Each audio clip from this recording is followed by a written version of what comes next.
Welcome to Shadow Talk, your weekly cybersecurity and threat intelligence podcast. Today we discuss the age-old problem of credential hygiene. Yes, we've all heard the standard security and mitigation advice: don't reuse passwords across multiple services and sites, review privileged account permissions and minimize permanent membership, etc., etc.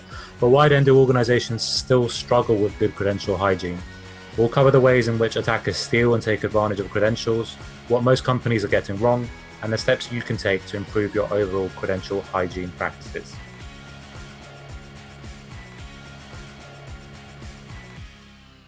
Hello and thank you for joining. I'm your host, Rafael Amado, and joining me today we have Director of Security Engineering, Dr. Richard Gold, and Senior Security Engineer, Simon Hall. How are we all? Good here, thank you. Very well, thanks. Good. Great to have you guys on. Now, as I mentioned in the introduction, today we'll be discussing all things credential hygiene. We'll come to good security practices and recommendations later, but for now, briefly, what do we mean by the term credential hygiene? So from my side, I think that credential hygiene is the practice around how we handle credentials in our environment. Now, as you mentioned in the intro, there's a lot of issues around the handling of credentials. We're seeing them as being the preferred way for attackers to gain access to environments and to move around inside of environments. So whilst exploit kits, back in the day, a couple of years ago, were very popular, exploiting Flash bugs and Java bugs and so on, we see a big move to phishing kits, which are in essence credential harvesters. So they're looking to capture credentials which they can then reuse inside of other environments. So clearly it's a big issue, and we'll talk about the different ways that credentials can be abused. But one of the key issues around credential hygiene is ensuring that credentials are not reused across environments.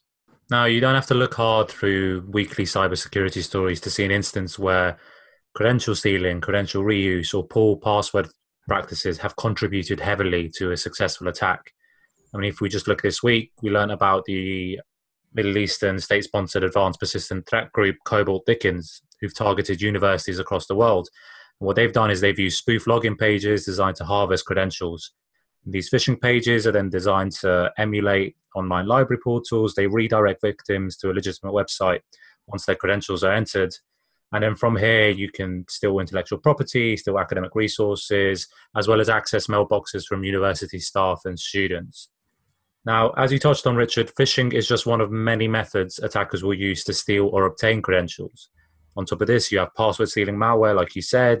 Then you have a whole market of credential dumps on forums and marketplaces, public combo lists, which are being disseminated across different sources.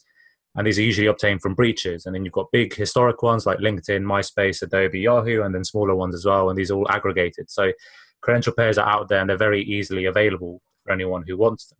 But aside from stolen credentials, what are some of the other ways that credentials can be obtained by an attacker?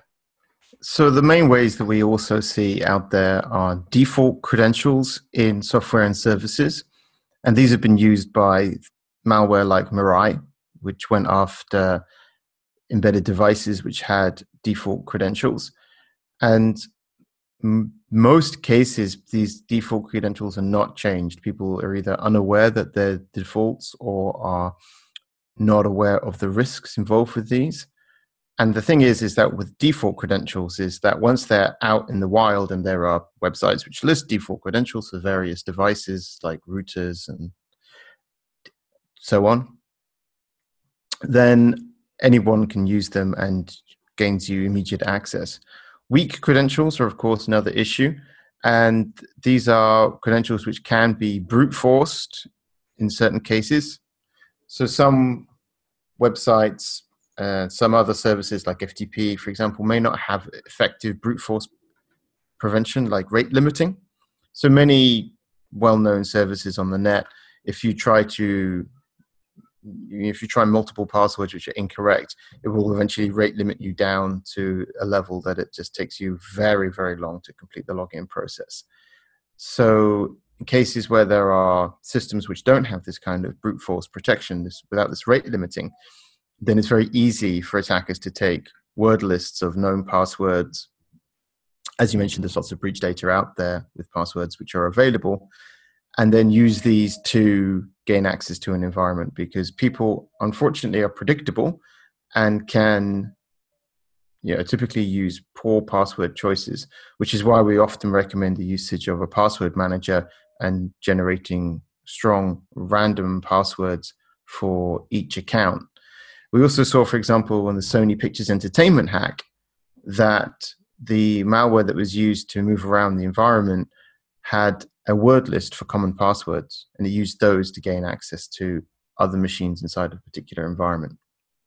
I think along the lines of kind of weak and brute forceable credentials as well, and you're talking about services, which is quite interesting.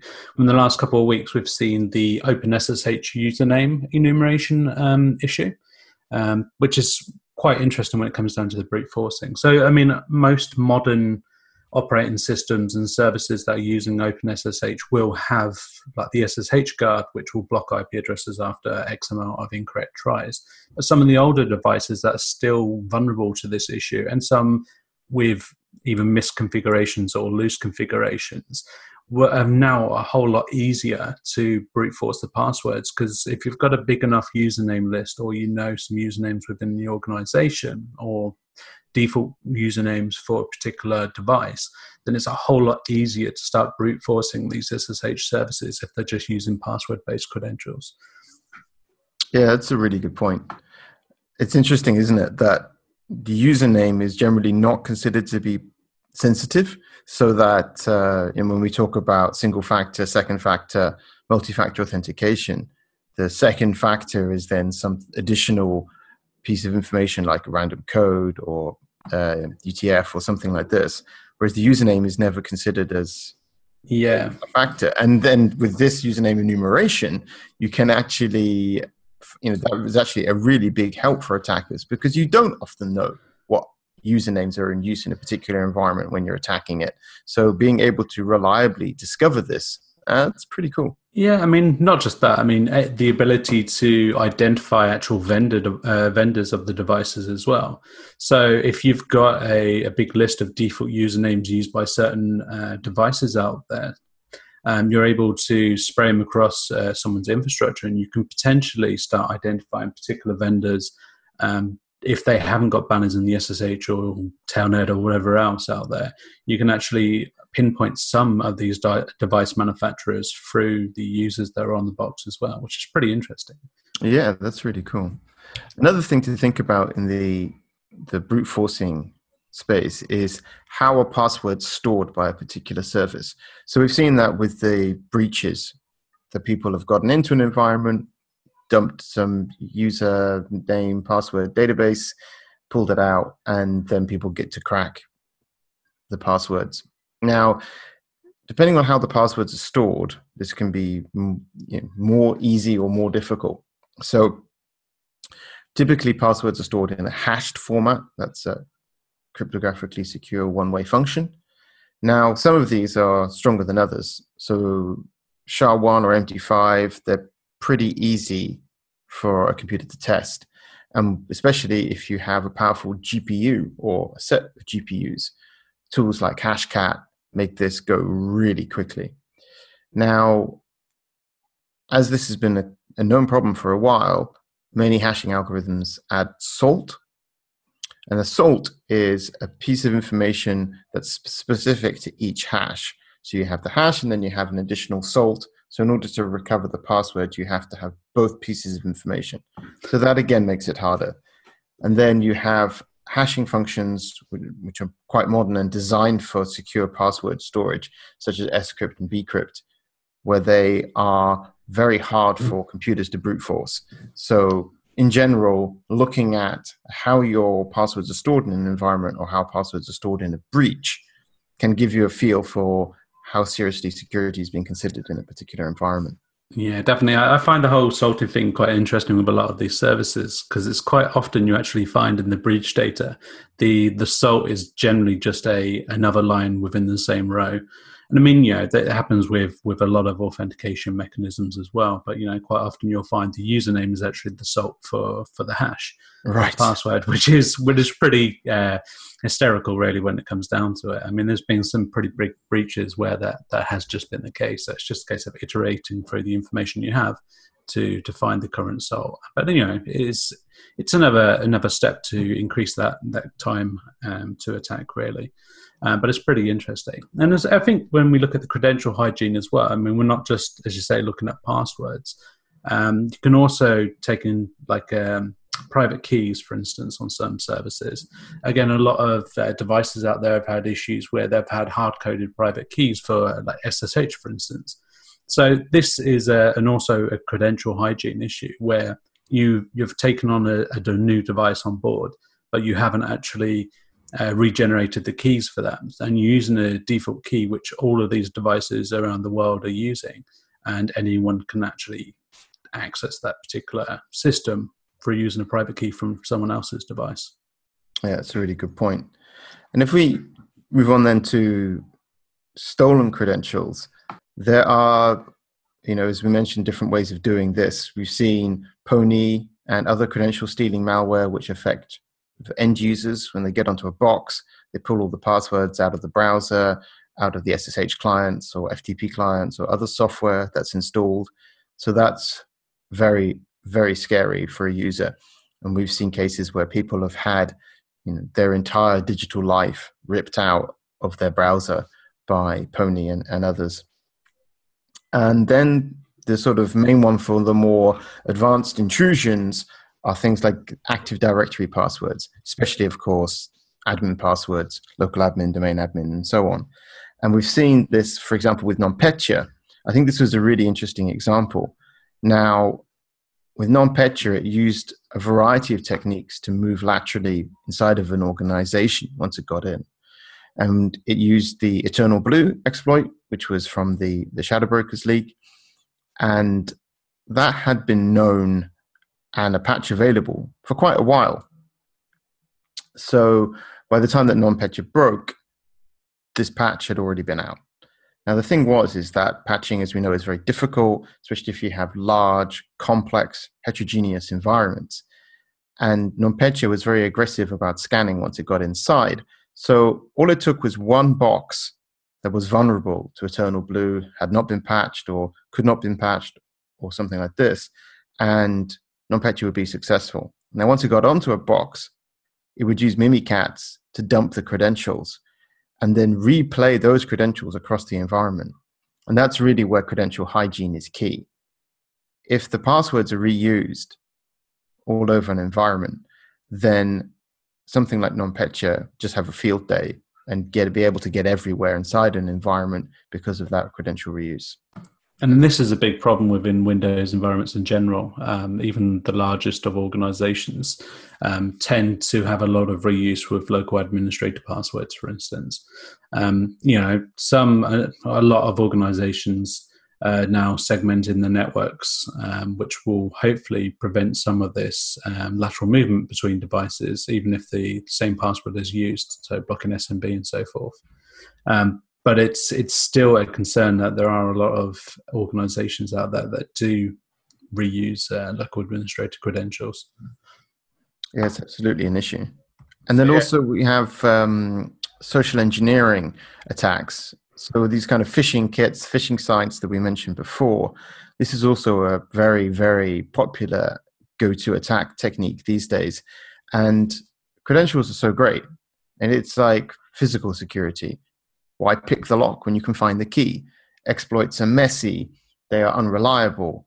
They can be picked up. They can be detected. But if you log in to a system with a completely normal, functioning set of credentials, it's much harder to pick up this anomalous activity.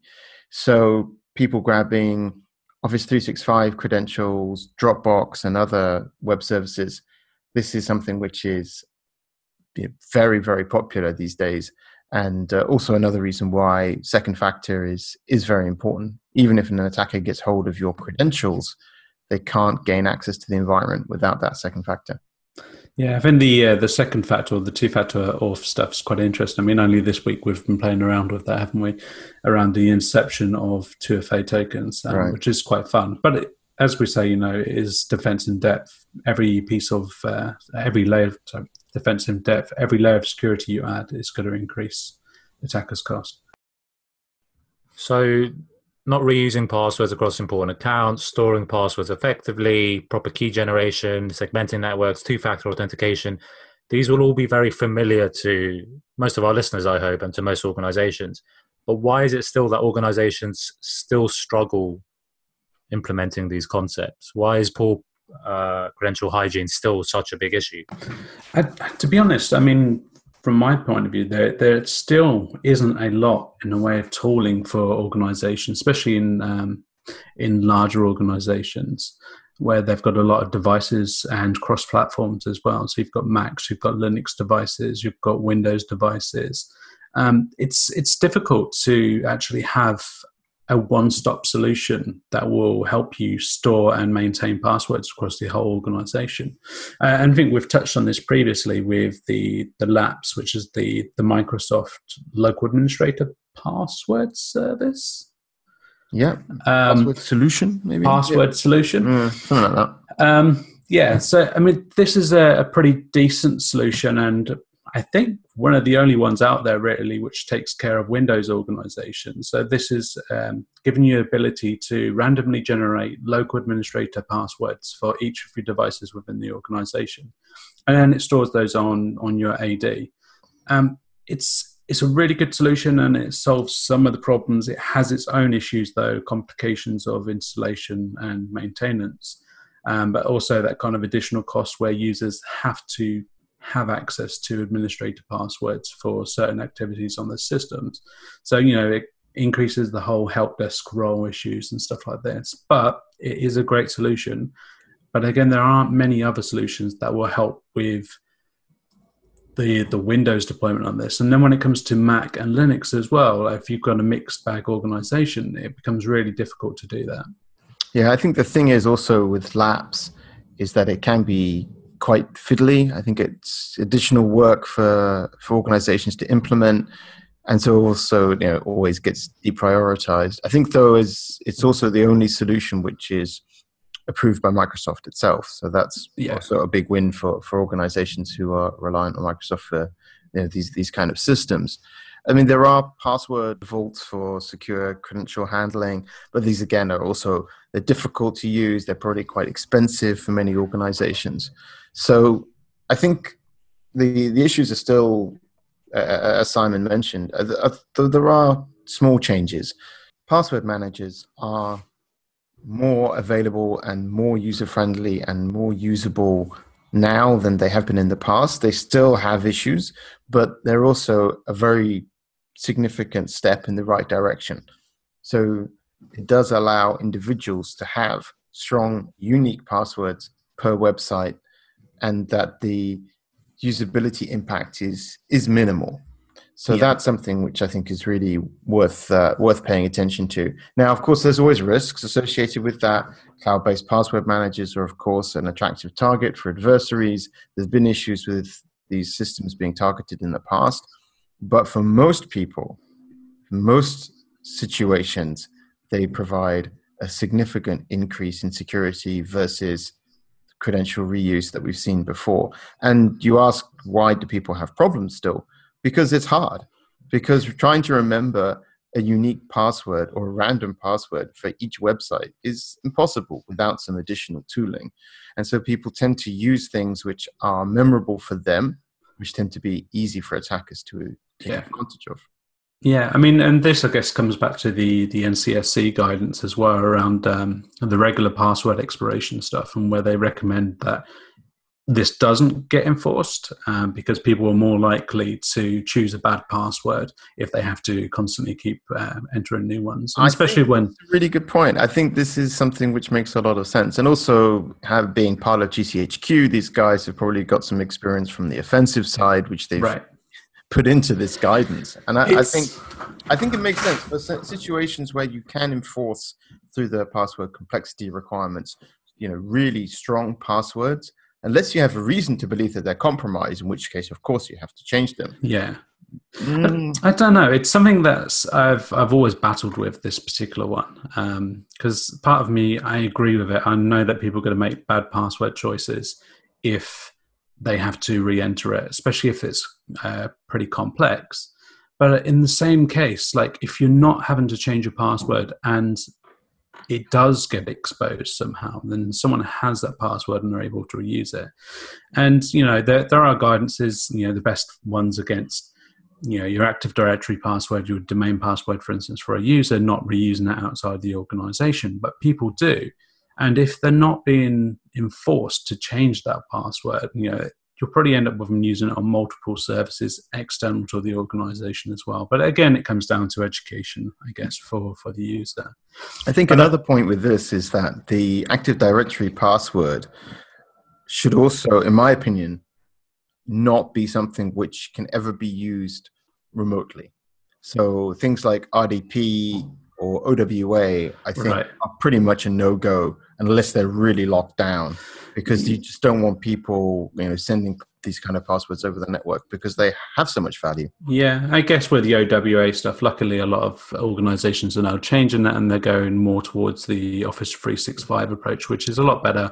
Right. And it is, they're using the federated authentication and they're authenticating directly to your AD, and it's a lot more secure.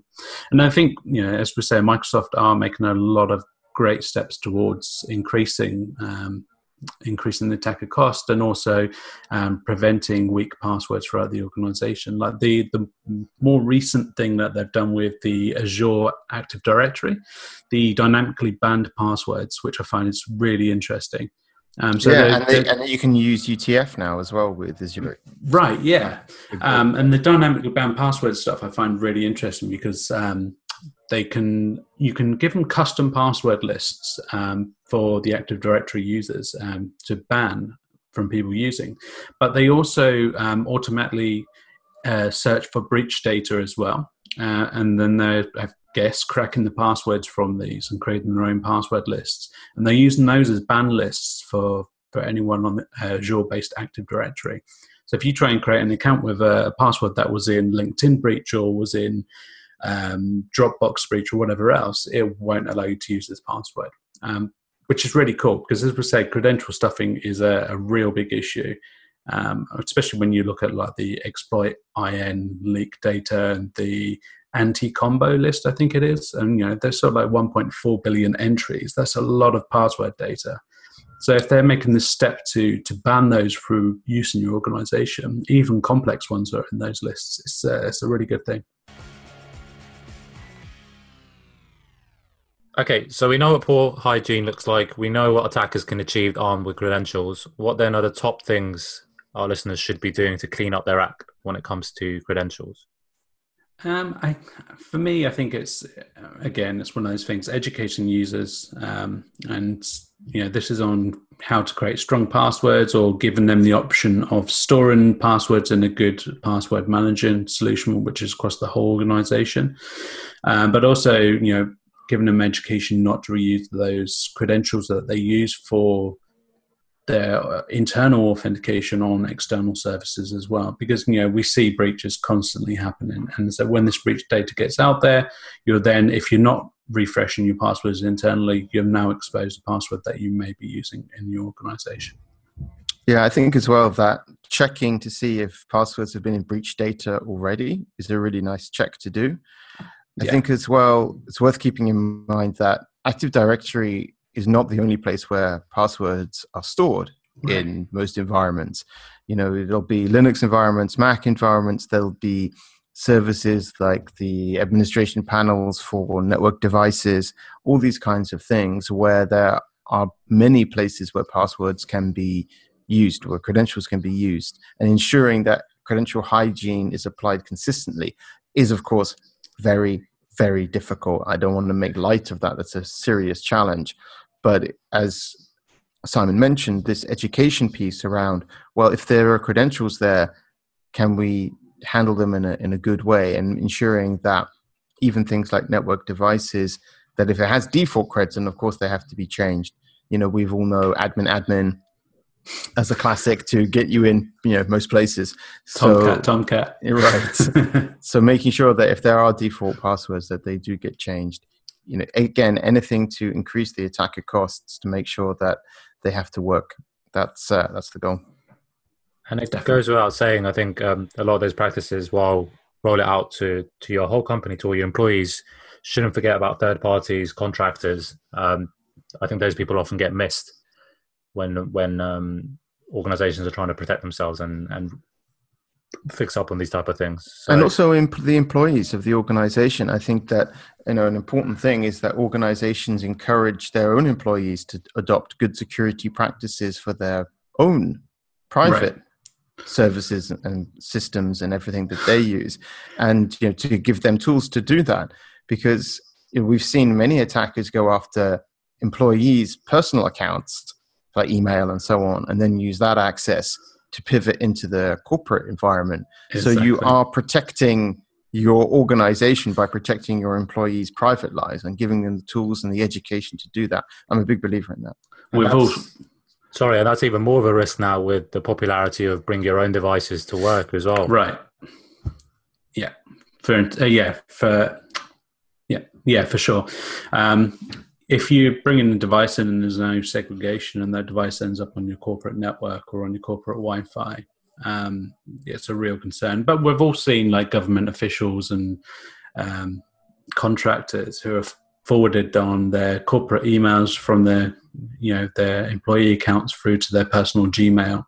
And as Rich said, if they're not following through with best practices on their personal life, then this stuff is also then open for compromise.